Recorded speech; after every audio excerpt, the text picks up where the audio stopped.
So good, so good, so good. Great brands, great prices. Everyone's got a reason to rack. You know they have Marc Jacobs? Nike? Yes. Just so many good brands. Vince, Birkenstock, and more brands you love are at Nordstrom Rack stores now. Plus, buy it online and pick it up in-store the same day for free. Great brands, great prices. That's why you rack. Hi, and welcome to the 10-Minute Food Truck Training Podcast. My name is Bill Moore. I'm the Executive Director of the National Street Food Vendors Association, which is a nonprofit dedicated to education, advocacy, and uplifting all food vendors. Today, we're going to be talking about branding and what not to do when you decide to name your business. But before we get into that, I want to thank Concession Nation for sponsoring this episode of the 10-Minute Food Truck Training Podcast. Concession Nation is a builder in South Florida. They've built nearly 4,000 custom mobile kitchens over the last almost 20 years. They've earned themselves a reputation as being one of the best builders in the U.S. Their designs don't just meet industry standards, they help set them. From transparent proposals that detail every piece of equipment they're going to be putting on your build to their build quality, Concession Nation leads the way. If you're interested in learning more about Concession Nation, go to concessionnation.com. And when you do, let them know you heard about them from the 10-Minute Food Truck Training Podcast. All right, so what happens when you go to name your business and you get stuck? A lot of people look for inspiration,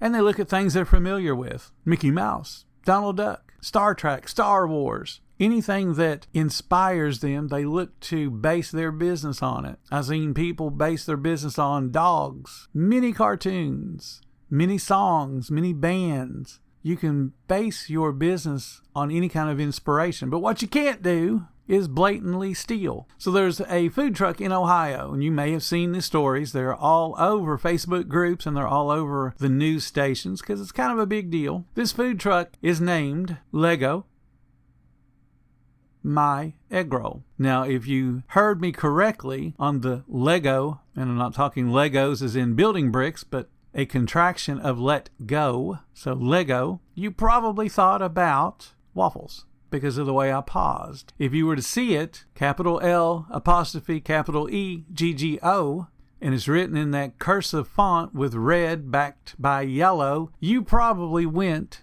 to waffles before you even read that it's actually saying My Egg Roll. So because of the similarity in the font and the colors, if you were to see that, you were thinking, oh, what's Kellogg's got going on? Are they doing a toaster egg roll? You have been taught, and your brain has associated Lego, My Eggo, with waffles. You've heard it. You've seen it. You've seen the cutesy commercials with all the different kids and the husband and the wife fighting over the little Eggo waffle that pops up out of the toaster and they both grab it at the same time. We've seen those commercials. We've seen them so much that it becomes ingrained in our mind that when we see capital L, apostrophe, capital E, GGO, we're thinking waffles. And this food truck couldn't create their own unique name to get people to think about their egg rolls. They decided to steal a trademark name, Let Go. Now, if you're thinking, well, that's just crazy, people don't do that.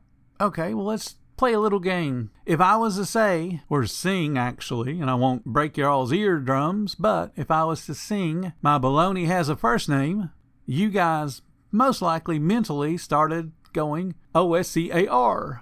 Because that was the Oscar Mayer commercial.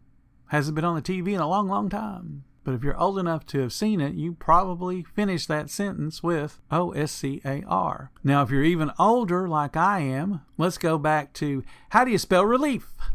ROALIDS. That is a commercial about Rolaids, and the relief, of course, being from stomach distress. So you take a Rolaids, ROLAIDS. How about this one? Plop, plop, fizz, fizz. You most likely completed that with, oh, what a relief it is.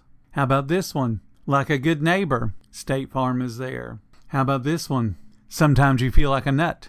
Sometimes you don't. Those are all commercials. Those are all a company that spent millions, perhaps even billions of dollars to get you to associate those words with their product. Now you're thinking, but he's a little tiny food truck, ain't nobody going to care. You're right. Most likely no one's going to care because he's only going to see a few thousand at most people over the course of that food truck, because since they did not have a unique thought to be able to name the thing in the first place, they're not going to be sustainable long term. Certainly they won't grow beyond one food truck. But they could, and they could last 10 or 12 years. Could be gone next year, who knows? But the issue becomes, from Kellogg's standpoint, that trademark name they have to protect. Because if they don't, they're allowing one of their big competitors to steal that name as well. And then when they try to sue the big competitor, they're going to say, hey, there's a food truck in Ohio that y'all ignored. They've been using your color scheme, they've been using your font, and they've been using one of your trademarked words in their name to sell their food. So you got to give us a pass as well. Kellogg's had no alternative but to sue. Now that's what everybody's heard. Everybody's seen that. If you've seen the story, you've heard that Kellogg sued the little tiny guy. So you have a $1 billion corporation suing the little tiny guy. And I already explained why they have to. Their hands are tied. They have to enforce their own trademark. If they don't, the trademark no longer exists. So they have to do it. But Kellogg's is trying to be the good guy. They said, hey, Mr. Food Truck Owner, we'll give you $5,000 if you'll just rebrand. So they're actually paying someone who has stolen their intellectual property. They're going to give them $5,000 mainly just to go away. Make this story go away. You change your name, spend the $5,000 to rewrap, or just put a few stickers up and keep the rest of the money. And yet, this food truck owner said, no, here's my counter offer. You can buy me out. 6-figure buyout. And Kellogg said, nah, we'll just sue you. And they'll win. They will 100% win. Now, the food truck owner is banking on all this negative publicity helping their business, and it will short term.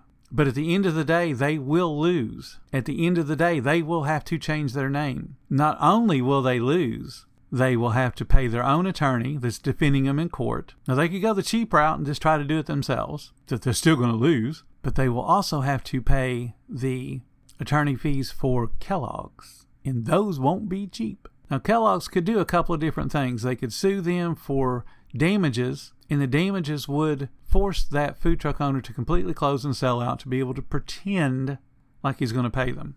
Okay, so that business will cease to exist. Kellogg's is still trying to be the good guy, and they are only seeking profit derived from having used their name. Okay, so listen to the key word, profit derived from having used their name. Most likely, this food truck has very minimal profit. And certainly, them being so new, they probably lost money the first year. And that loss the first year probably would wipe out any subsequent profit they made in the years since. So on paper, they have no profit. So from Kellogg's standpoint, they win the lawsuit, which is awesome, forces the food truck owner to have to change the name, but Kellogg's doesn't get anything. So they win on paper. They protected their brand because they don't need the little pittance of money they're going to get from that food truck anyway. But they protected their trademarked name so that somebody else who could make a big deal about it can't take it. So Kellogg's isn't trying to be a bad guy. The conversations on the Facebook groups, other than mine, because I won't allow this nonsense, look at the big bad corporation picking on the little guy. Stupid is as stupid does. They should have never stolen the brand name. Should have never done it. But they did. Kellogg's is trying to be the good guy, but the arrogant owner isn't trying to meet them halfway. So what's going to happen? Food truck's going to lose. Food truck will be required to pay for all the court fees and court costs. Food truck will be required to pay the attorney's fees. Now, once these fees are written in stone by the court, if they don't pay him, they're in contempt of court. And he could be put in jail. Now, of course, he'll only be put in jail for a day or so, but it's a little slap on the hands. Everyone is trying to work with this food truck owner. Just please, give up the name, dude. Have a unique thought of your own and name your own business without trying to copy someone else. So the big corporation is trying their best to work with them, and the food truck owner is just being arrogant. They're going to lose. Now, even if you're thinking, but they're getting all kind of publicity right now, and I bet it's paying a big time. Let's hope not, because when they lose, they'll have to pay the profitability that they have.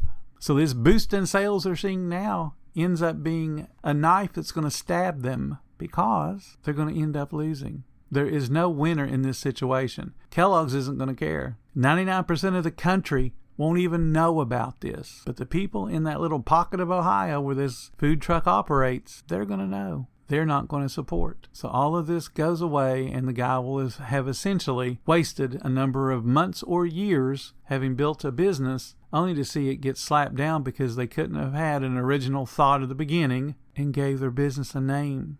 And at the point that they turned down the rebranding, $5,000 to rebrand. But you're thinking, but he couldn't have made any money. Changing his name, the people won't buy his food. They won't know who he is. Let me talk to you about one of the biggest rebrands in the music industry that did not hurt the artist who did it. Prince. Everyone knows who Prince is. You can like him, you can hate him, but the fact is, to get out of his contract with Warner Brothers and to be able to produce the volume of music he wanted to produce, because he just wanted his music out there.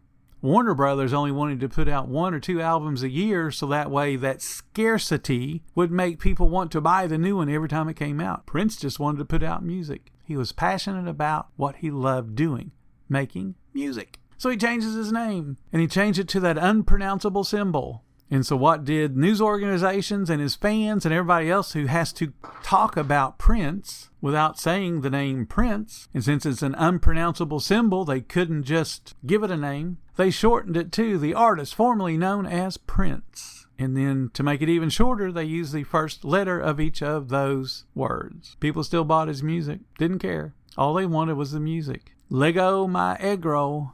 Same thing. Change your name. If your food was good to begin with, it will continue to be good going forward, and you'll be just as successful. But if you let yourself get taken into court, you're going to be losing a whole bunch of money needlessly. I want to remind you guys, I'm going to be in Las Vegas, Nevada here in a couple of weeks. That's July 15th and 16th of the year 2025.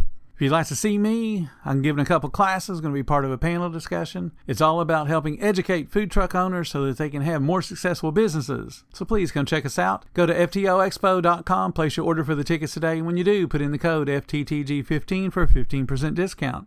And again, thank you for listening. If you'd like to show some support, there's a link in the description to make that happen. Until next time, you guys have a profitable day.